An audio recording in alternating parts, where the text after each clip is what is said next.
Daily Bible devotions వీక్షిస్తున్న ప్రియాతి ప్రియమైన ప్రేక్షకులందరికీ పరిశుద్ధాత్మ దేవుని అతి శక్తి కలిగిన నామమున మా హృదయపూర్వక స్వాగతాన్ని తెలియజేస్తున్నాం.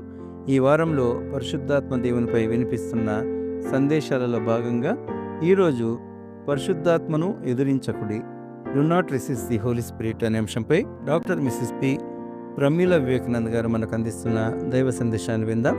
సందేశానికి ముందుగా ఈ భక్తి గీతం.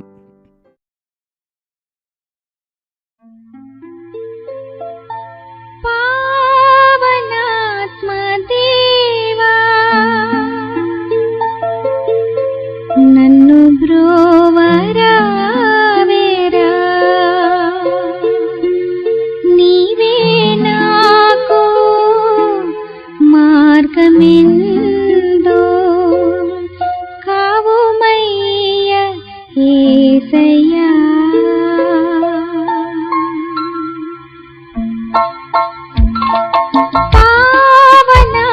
పావనాత్మదేవా నన్ను బ్రోవరా వేరా, నీవే నాకు మార్గమెందో కావుమయ్య యేసయ్యా. పావనాత్మదేవా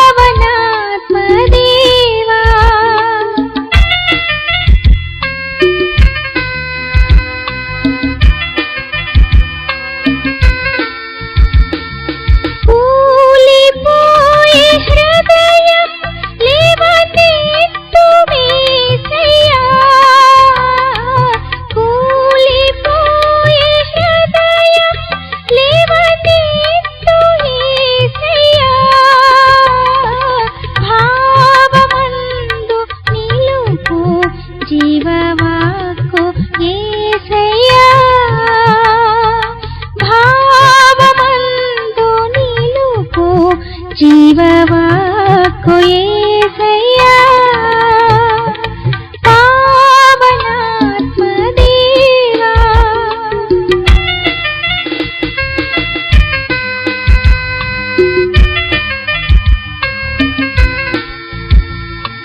దీన మనసు తోడా దిక్కు నీవే యంటి దేవా, దీన మనసు తోడా దిక్కు నీవే యంటి దేవా. మానకుండ నీవు నన్ను మహిమ దరికి చేర్చు, మానకుండ నీవు నన్ను మహిమ దరికి చేర్చు. పావనాత్మదేవా నన్ను బ్రోవరా వేరా, నీవే నాకు మార్గమెందో కావుమయ్య యేసయ్యా. పావనాత్మదేవా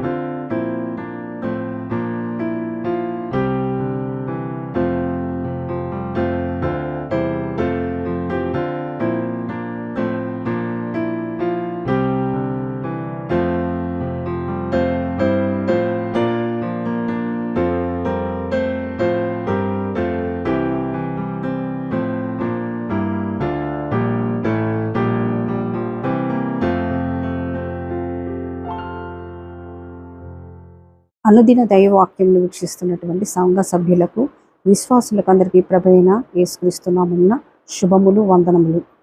చిన్న ప్రార్థన చేసుకుందామండి. కృపామయ దయగల తండ్రి, అనుదిన దైవవాక్యంను ధ్యానించుటకు తండ్రి మాకు ఇచ్చినటువంటి సమయాన్ని బట్టి మీకు స్తోత్రములు. ప్రభా, పరిశుద్ధాత్మదేవ, గొప్ప దేవ, మీకు స్తోత్రములు. ప్రభా, మీ వాక్యంలో ఉండేటటువంటి ప్రతి విషయాన్ని, ప్రతి మర్మాన్ని మేము సరిగా అర్థం చేసుకొని తండ్రి మీ వాక్యానుసారంగా జీవించే ధన్యత మాకు అనుగ్రహించమని, నన్ను మీ శిలువ చాటును మరుగుపరచమని మా ప్రభువైనటువంటి యేసుక్రీస్తు పేరిట వేడుకుంటున్నాం తండ్రి. ఆమేన్. క్రీస్తునందు ప్రియమైన వాళ్ళారా, ఈ దినము మనము పరిశుద్ధాత్మను గురించి కొన్ని విషయాలు ధ్యానించుకుందాం.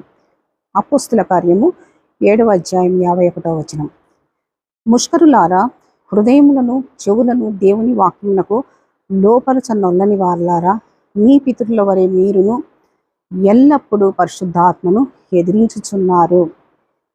స్టెఫెను హతసాక్షి కాకపూర్వము పరిశుద్ధాత్మ పూర్ణుడై పరిశుద్ధాత్మను ఎదిరించకుడి అని ఉద్బోధించాడు. నాటి పితరుల వలె మీరు పరిశుద్ధాత్మను ఎదిరించుచున్నారు అని స్టెఫెను సెలవిస్తున్నాడు. వీరు చెడును ఆదర్శంగా తీసుకున్నటువంటి ముష్కరులు.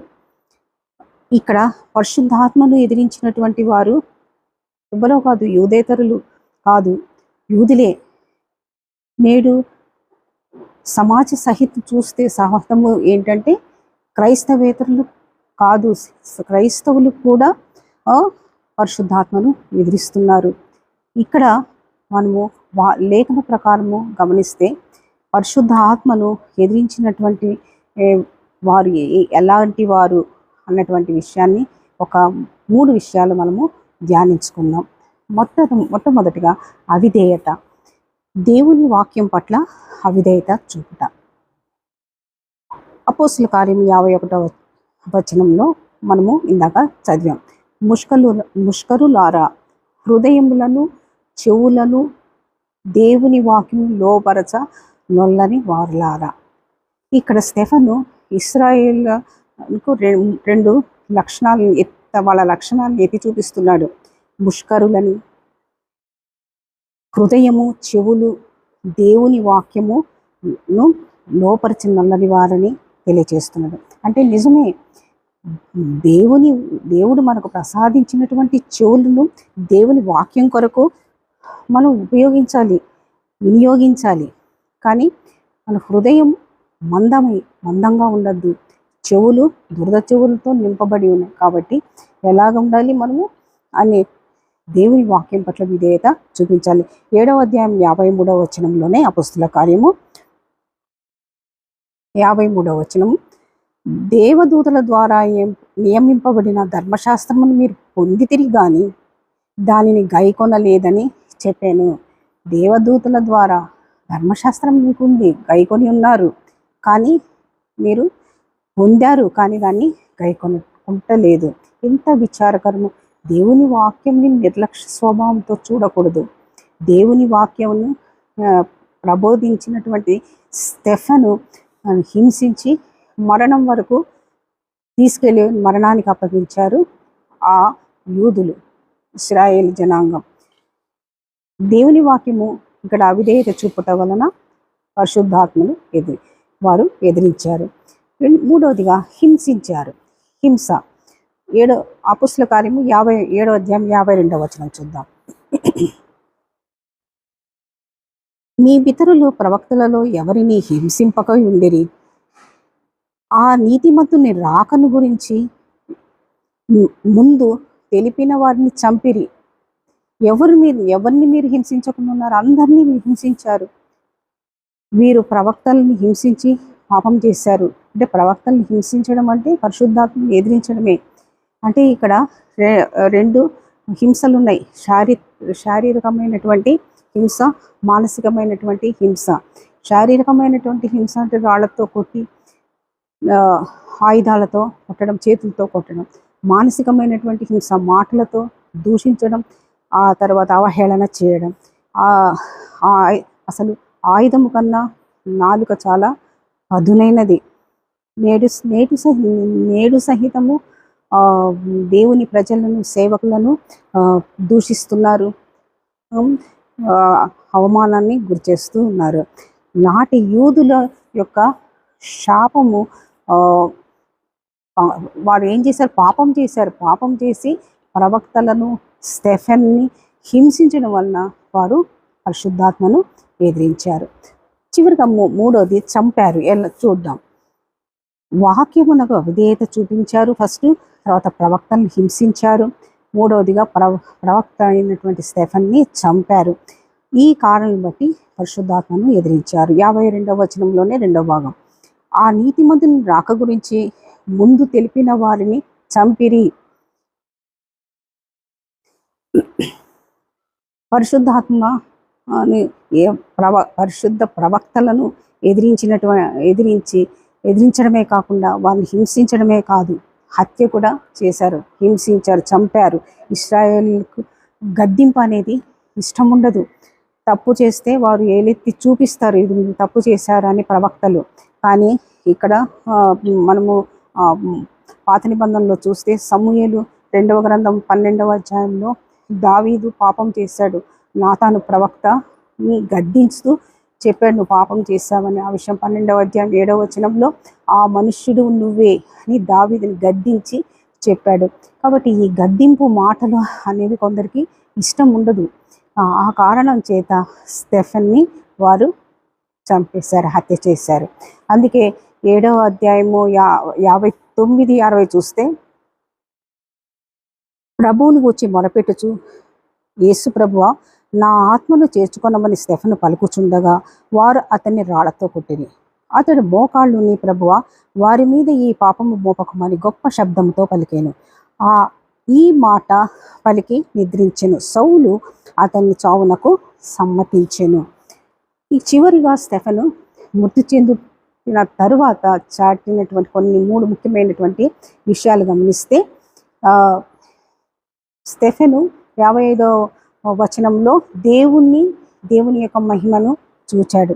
దేవుని యొక్క మహిమను. అయితే అతడు పరిశుద్ధాత్మతో నిండుకుని ఆకాశం వైపు తేరి చూచి దేవుని మహిమను చూచి, దేవుని కుడిపార్శ్వమందు నిలిచియుండుట చూచి, ఆకాశము తెరవబడుటయు మనుష్య కుమారుడు దేవుని కుడిపార్శ్వమందు నిలిచియుండుటయు చూచుచున్నానని చెప్పాను. ఇక్కడ యూదులు పరిశుద్ధాత్మను తృణీకరిస్తే, స్టెఫెను పరిశుద్ధాత్మతో నింపబడ్డం అనేది గొప్ప విషయం. యేసుక్రీస్తు ప్రభు దేవుని కుడిపార్శ్వమందు కూర్చొని ఉండుట చూశాడు. దేవుని చూసినట్లే క్రీస్తుని కూడా చూశాడు. కాబట్టి ఇక్కడ మనము యేసు ప్రభు వారు ఎందుకు నిలిచి ఉన్నాడు? తన సేవకుడు హతసాక్షిగా వచ్చినటువంటి స్టెఫెను వస్తున్నాడు, ఆహ్వానం పలుకుటకు లేచి నిలబడ్డాడు ప్రభువు. తర్వాత ఆకాశం తెరవబడ్డట్టు చూశాడు. బైబిల్లో అనేక మార్లు ఆకాశం తెరవబడడం అనేది మనము చూస్తున్నాము. యోహాను భక్తుడు యేసుక్రీస్తు ప్రభువుల వారికి బాప్తీసం ఇచ్చినప్పుడు ఆకాశము తెరవబడింది. స్టెఫెను మరణించినప్పుడు ఆకాశం తెరవబడింది. ఇట్లా పరలోకమును తెరవబడము అనేది పరలోకంకు చేరువ కావడం, ఎంత గొప్ప ఆహ్వానం స్టెఫెనుకి లభ్యమైంది. కాబట్టి పరిశుద్ధాత్ముడు ఒక దైవిక వ్యక్తి. క్రీస్తు ప్రభువును విశ్వసించినటువంటి మనము ఆయన్ను తృణీకరించక, ఎదిరించకుండా పరిశుద్ధాత్మ ప్రభువుని మనం స్వీకరించి మనము ఆశీర్వాదాలు పొందాలి. అట్టే ఆశీర్వాదాలు, కృపలు దేవుడు మనకు, మన కుటుంబాలకు నిరంతరము అనుగ్రహించి దీవించును గాక.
ఎవరికి హాని క్రోధము మాని ప్రేమను పూని మదినెంతకు ఎవరికి హాని మదినెంతకు ఎవరికి హాని అద్వితీయ నాథుడు జనావళికి ఇలలో అద్వితీయ నాథుడు జనావళికి ఇలలో అందించిన సందేశం ఇదియే అందించిన సందేశం ఇదియే ఆత్మ ఫలములను ఫలించుము ఆత్మలో ఆనందించుము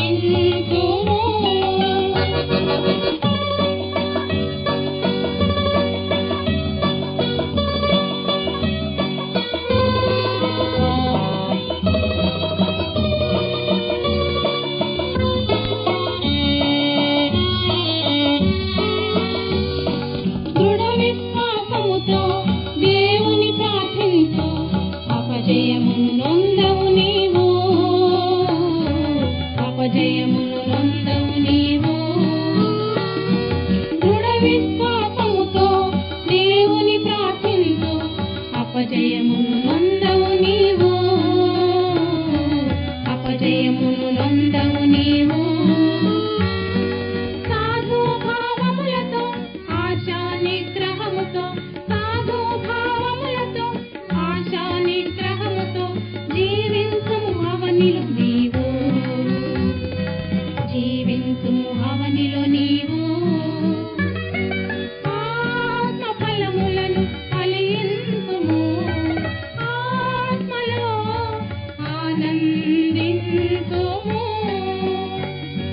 ఫలింపని ప్రతి తీగను నరికి పడవేయును అగ్నిలో మన ప్రభువు ఫలింపని ప్రతి తీగను నరికి పడవేయును అగ్నిలో మన ప్రభువు ఆత్మ ఫలములను ఫలించుము ఆత్మలో ఆనందించుము ఆనందించుము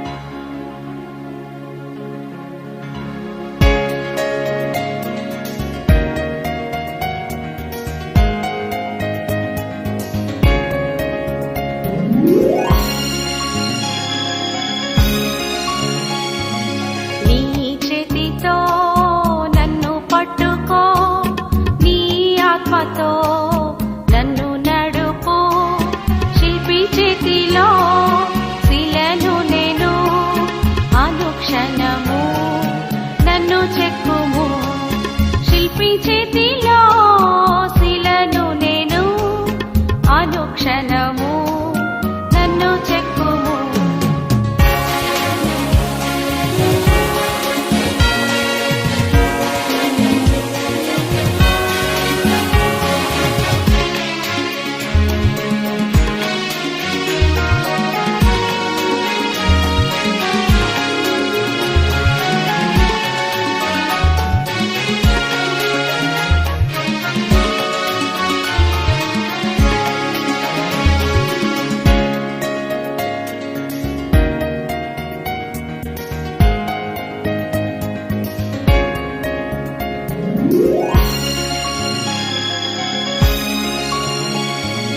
ఘోర పాపిని నేను తండ్రి పాప ఊపిలో పడి ఉంటిని లేవనెత్తుము శుద్ధి చేయుము పొందనిమ్ము నీదు ఆత్మను లేవనెత్తుము శుద్ధి చేయుము పొందనిమ్ము నీదు ఆత్మను నీ చేతితో నన్ను పట్టుకో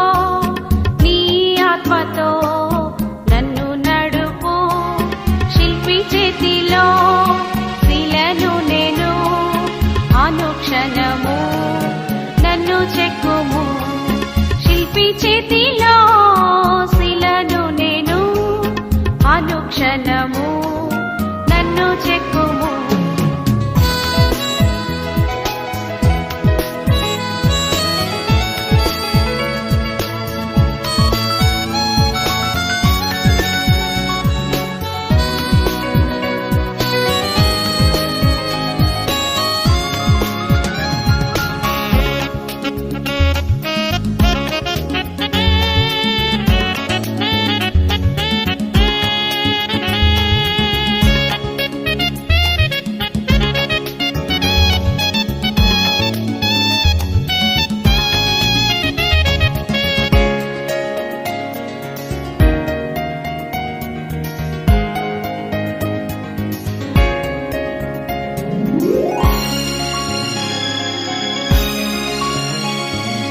అంధకారా